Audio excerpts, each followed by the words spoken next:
அஸ்ஸலாமு அலைக்கும். திருவிழாவில் வியாபாரம் செய்கிறாங்க கடையில், அந்த வியாபாரத்துக்கு நாங்கள் செல்லலாமா? இல்லை அந்த பொருள் வாங்க அந்த இடத்துல வியாபாரம் செய்கிற இடத்துல அந்த பொருளை நாங்கள் வாங்கலாமா இஸ்லாமியர்கள்? இதுதான் என்னோட கேள்வி. சகோதரி என்ன கேட்குறாங்கன்னா, திருவிழா நடைபெறுகிறது அல்லவா, அது போன்ற இடங்களில் போய் நம்ம வியாபாரம் அந்த இடங்களுக்கு போகலாமா, அங்கே போய் நம்ம பார்வையிடலாமா, அங்கு விற்கப்படுகிற பொருளை நம்ம வாங்கி கொள்ளலாமா அப்படின்னு கேட்குறாங்க. இப்போ திருவிழாக்கள் இப்போதைய காலகட்டத்தில் எப்படி நடக்குது அப்படிங்கிறத நம்ம பார்க்கணும்.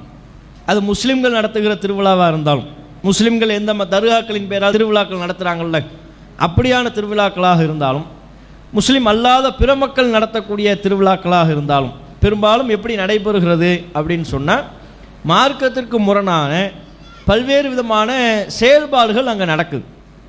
சினிமா பாடல்கள் ஒரு பக்கம் பாடப்பட்டு கொண்டிருக்கிறது. குறிப்பாக முஸ்லீம்கள் நடத்துகிற இந்த தர்காக்கள் பேரால் இறைநேசர்கள் என்று சொல்லிக்கொண்டு அவங்க பேரில் நடத்தக்கூடிய கந்தூரி கொண்டாட்டங்கள், திருவிழாக்கள் அதையெல்லாம் எடுத்துக்கொண்டால் முழுக்க முழுக்க அந்த கான்செப்டே தப்பாக இருக்குது. அல்லாஹு தான் ஒரு நபரை அவர் உண்மையிலே மகானா இறைநேசரா என்பதையெல்லாம் அல்லாஹ் தான் சொல்லணும். அல்லாஹ் அறிவிக்காத நிலையில் நாம ஒருவரை மகான் இறைநேசர் என்று சொல்லிக்கொண்டு அவருக்காக வேண்டி நாங்கள் திருவிழா கொண்டாடுறோம், பண்டிகை கொண்டாடுறோம், கந்தூரி கொண்டாடுறோம்னு ஒன்றை ஏற்படுத்தி கொண்டு அதில் இருக்கக்கூடிய விஷயங்கள் எல்லாமே மார்க்கத்துக்கு முரணாக சினிமா பாடல்கள் ஒரு பக்கம் பாடப்பட்டு கொண்டிருக்கிறது, இன்னிசை கச்சேரிகள் ஒரு பக்கம் நடைபெற்று கொண்டிருக்கிறது. இஸ்லாமிய பாடல் என்கிற பேரில், இஸ்லாமிய பாடல்னு ஒன்று கிடையாது. சினிமா பாடலில் என்ன இஸ்லாமிய பாடல்? கவிதை தானே. கவிதைக்கு மார்க்கத்தில் எந்த விதமான முக்கியத்துவமும் கிடையாது.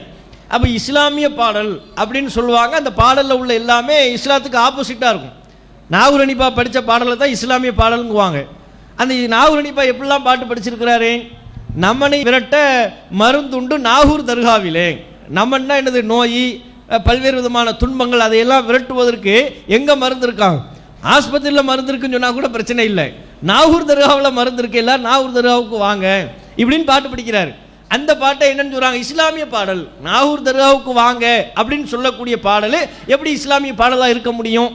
நபிகள் நாயகம் தர்காக்கள் கூடாதுங்கிறாங்க, ஆனால் அவர் தர்காவை ஆதரித்து பாட்டு எழுதுறாரு. தர்காவுக்கு வாங்கன்னு சொல்றாரு. போவோம், ஒவ்வொரு ஊராக போவோம், தர்காக்களை போய் பார்ப்போம், சுற்றி பார்ப்போம்லாம் பாட்டு படிச்சிருக்கிறாரு. அப்போ முழுக்க முழுக்க இது மாதிரியான பாடல்கள் அங்கே ஒளிபரப்பு செய்யப்படும். கேட்டால் இஸ்லாமிய பாடல் ஒளிபரப்பு செய்யப்படுகிறது அப்படின்னு சொல்லுவாங்க. அங்கே ஒரு குழுவாக இருந்து கொண்டு இது போன்ற பாடல்களை படிப்பார்கள். கேட்டால் இஸ்லாமிய பாடல் அப்படின்னு சொல்லிடுவாங்க. அப்போ நம்ம என்ன பார்க்கணும்னா, ஒரு கூட்டத்துக்கு நம்ம போகிறோம்னு சொன்னால், பொதுவாக இந்த திருவிழான்னு இல்லாமல் இப்போ திருவிழாக்கள் இப்படி நடக்கிறது. பொதுவாக நாம் ஒரு சபைக்கு செல்கிறோம், ஒரு கூட்டத்திற்கு செல்கிறோம் என்றால் அந்த கூட்டத்தில் அந்த சபையில் மார்க்கத்திற்கு முரணான அனாச்சாரங்கள் நடைபெறக்கூடாது.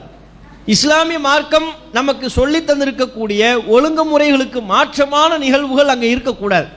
அப்படி இருக்குமே ஆனால் அதை தாண்டி அதை மீறி அங்கே மார்க்கத்துக்கு முரணான செயல்பாடுகள் நடக்கும்னு சொன்னால் அது போன்ற சபைகளுக்கு, கூட்டங்களுக்கு நம்ம போகக்கூடாது. இது திருவிழாக்கள் மட்டும், திருவிழாக்களில் பெரும்பாலும் அப்படித்தான். 100க்கு 90 விழுக்காடு மார்க்கத்துக்கு முரணானவைகளாகத்தான் இருக்கிறது. நம்ம திருவிழா மட்டும் சொல்லல, பொதுவாகவே திருவிழா அல்லாத எந்த ஒரு கூட்டமாக இருந்தாலும் சரி, மார்க்கத்துக்கு முரணா ஆட்டம் பாட்டம், கூத்து கும்மாளம், அறகுறை டான்ஸு, இசை இன்னிசை கச்சேரிகள், இப்படியான ஒரு கேளிக்கை என்கிற பேர்லையும் பொழுதுபோக்கு என்கிற பேர்லையும் மார்க்கத்துக்கு முரணான அம்சங்கள் அங்கே இருக்குமே ஆனால் அது போன்ற சபைகளுக்கு நம்ம போகக்கூடாது. இப்போ தர்காக்களின் பேரால் அவுளியா நேசரு கந்தூரி கொண்டாட்டம்ங்கிற பேரில் ஊரில் ஒரு திருவிழா போடுறாங்க, ராட்டினம் வச்சுருப்பாங்க, அதெல்லாம் இருக்கும். ராட்டினம் விளையாடுறது தப்பு இல்லை, அங்கே போய் விற்கப்படுகிற ஒரு ஹலாலான பொருளை வாங்குறது தப்பில்லை. அந்த சபை என்னவாக இருக்கிறது? டோட்டல் அந்த சபை தப்பான ஒரு சபையாக இருக்கிறது. மார்க்கத்துக்கு முரணா பல அம்சங்கள் அங்கே நடைபெறுகிறது. அல்லாஹ் ரப்பல் ஆலமீன் குர்ஆனில் சொல்கிறான், அன் இதா சமிஅத்தும் ஆயாத்தில்லாஹி யுக்ஃபரு பிஹா வ யுஸ்தஹ்ஸஉ பிஹா.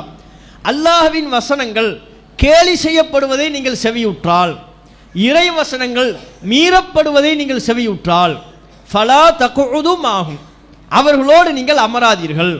மீறி அந்த சபையில் நீங்கள் அமர்ந்தால் இன்னக்கும் இதம் மிஸ்லுஹும், நீங்களும் அவர்களை போன்றவர்கள் தான் இப்படின்னு குர்ஆன் நமக்கு சொல்லித் தருகிறது. அல்லாஹ்வுடைய வசனங்களை மறுத்து ஒரு சபை கூட்டப்படுமையானால், சினிமா பாடல் ஒரு பக்கம் ஒலித்து கொண்டே இருக்கிறது, ஆடல் பாடல் இன்னிசை கச்சேரிகள் அந்த சபையில் நடக்கிறது, அது அப்படியான ஒரு சபை என்பது இறைவசனம் மீறப்படுகிற சபையாக மாறிவிடுகிறது. அந்த சபையில் போய் நாம் எப்படி பங்கெடுக்க இயலும்? அந்த கூட்டத்தில் ஒருவராக நாம் எப்படி நிற்க முடியும்? அப்போ அது போன்ற மார்க்கத்துக்கு முரணான நிகழ்வுகள் நடக்குமையானால் அங்கே போய் பொருட்களை நம்ம வாங்க இயலாது. அது போன்ற கூட்டங்களில் போய் பர்ச்சேஸ் நம்ம பண்ணக்கூடாது. அதை நம்ம தவிர்த்து கொள்ள வேண்டும். இதுதான் நமக்கு மார்க்கம் சொல்லித் தருகிற அடிப்படை. அல்லாஹு அக்பர், அல்லாஹு அக்பர்.